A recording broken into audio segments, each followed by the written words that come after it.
वो चुपचाप उठकर एक कोने में बैठ गया। उसके घुटनों पर धूल थी, कपड़े और गंदे हो गए थे, लेकिन उसकी आंखों में अब भी वही चमक थी।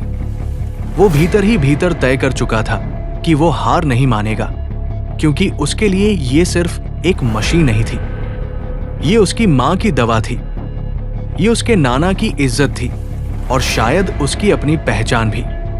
उसे नहीं पता था कि ये जिद, ये खामोश भरोसा उसे उस दरवाजे के भीतर ले जाने वाला है, जहां से उसकी जिंदगी हमेशा के लिए बदलने वाली थी।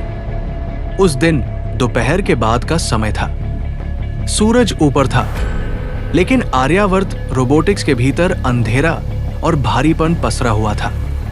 मशीन सेक्शन में बार बार अलार्म बज रहा था और हर बार वो आवाज लोगों के दिलों की धड़कन और तेज कर देती थी।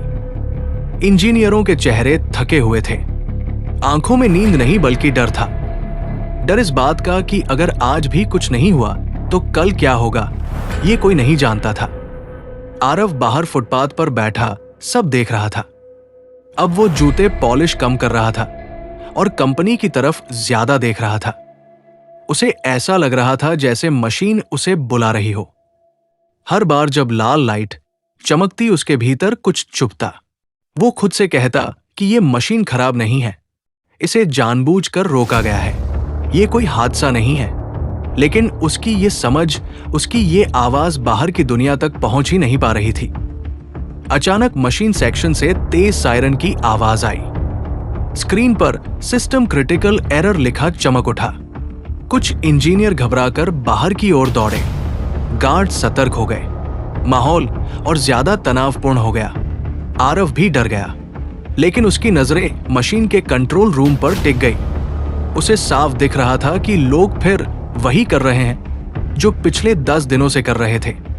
सेंसर, स्क्रीन कोड, लेकिन कोई भी वहां नहीं देख रहा था जहां असली गड़बड़ी छुपी हुई थी। वो धीरे से उठा और गेट के पास चला गया। उसने हिम्मत करके फिर से अंदर झांकने की कोशिश की। तभी एक गार्ड ने उसे देख लिया और गुस्से में चिल्लाया, क्या है रे, बार बार यहां क्यों आ जाता है? उसने आरव को जोर से धक्का दिया। आरव संतुलन खो बैठा और सड़क पर गिर पड़ा। उसके हाथ से ब्रश और बोतल दूर जा गिरे। कुछ लोग रुककर देखने लगे। किसी ने हंसते हुए कहा कि यह बच्चा सच में पागल है। किसी ने कहा कि इतनी बड़ी कंपनी में यह क्या कर लेगा। आरव उठा, कपड़ों से धूल झाड़ी और चुपचाप वापस अपने कोने में बैठ गया। उसकी आंखों से आंसू निकल आए, लेकिन उसने उन्हें जल्दी से पोंछ लिया। उसे रोना नहीं था, उसे बस एक मौका चाहिए था।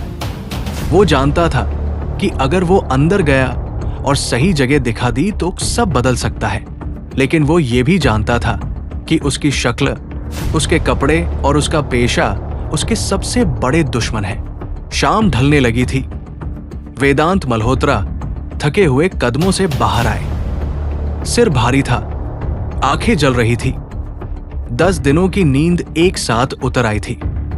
जैसे ही वो गेट के पास पहुंचे, उनकी नजर फिर उसी लड़के पर पड़ी। वही लड़का जो सुबह से वही बैठा था। अब वो चुपचाप जमीन पर बैठा था। उसके पास कोई ग्राहक नहीं था। ब्रश एक तरफ पड़ा था, लेकिन उसकी नजरें अब भी कंपनी के भीतर थी। वेदांत कुछ पल रुके। उन्हें नहीं पता क्यों, लेकिन उस लड़के की आंखों में उन्हें कुछ अलग दिखा। कोई लालच नहीं, कोई चालाकी नहीं, सिर्फ एक बेचैन सच्चाई। उन्होंने गार्ड से पूछा कि ये लड़का यहां बार बार क्यों आता है। गार्ड ने झुझलाकर कहा कि सर, ये कहता है कि मशीन ठीक कर देगा। मशीनों की तरफ घूरता रहता है, मैंने इसे कई बार भगाया है। वेदांत ने आरव की तरफ देखा। आरव ने नजरें झुका ली। कुछ सेकंड की खामोशी के बाद वेदांत ने पूछा कि तुम मशीन को इतना ध्यान से क्यों देखते हो? आरव की आवाज बहुत धीमी थी, लेकिन शब्द साफ थे। सर, मुझे मशीनें पसंद है। वेदांत ने हल्की सी हंसी के साथ कहा कि मशीनें, और तुम जूते पॉलिश करते हो। ये करोड़ों की मशीनें हैं। आरव के भीतर डर था, लेकिन उससे बड़ा विश्वास था। उसने हिम्मत करके कहा कि सर, अगर मुझे बस एक बार मशीन के पास जाने दिया जाए तो मैं बता सकता हूं कि समस्या क्या है। पास खड़े कुछ इंजीनियर हंस पड़े। किसी ने कहा कि सर, समय बर्बाद मत कीजिए, 10 दिन में हम नहीं समझ पाए और ये बच्चा बताएगा। लेकिन आरव चुप रहा। उसने सिर्फ वेदांत की आंखों में देखा, जैसे वो उनसे नहीं, उनकी अंतरात्मा से बात कर रहा हो। वेदांत के भीतर को हिला। उन्हें अचानक अपना बचपन याद आ गया। वो समय जब लोग उन्हें भी ऐसे ही देखते थे, एक आम सा लड़का, बड़े सपने और कोई भरोसा नहीं। उन्होंने गहरी सांस ली और सख्त आवाज में कहा कि ठीक है, इसे अंदर लाओ।